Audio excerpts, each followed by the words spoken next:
வெண்டைக்காய் மசாலா செய்ய போகிறோம். கடுகு, சோம்பு, கருவேப்பிலை, இது தாளிக்கிற பொருள். தாளிச்சதுக்கப்புறம் வெங்காயம், கருவேப்பிலை, தக்காளி, ஒரு பச்சை மிளகா, வெண்டைக்காய் நல்லா எண்ணெயில் நிறைய கொஞ்சம் ஊற்றி வதக்கிட்டு மசாலா பச்சை மிளகாய் உங்களுடைய விருப்பம் தான், காரத்துக்கு தான்.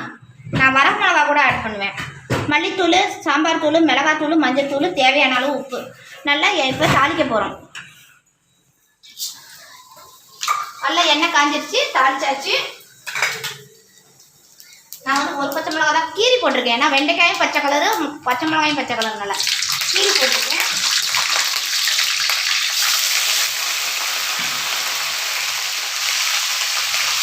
நல்லா பொடியாக நறுக்கிய பெரிய வெங்காயம்.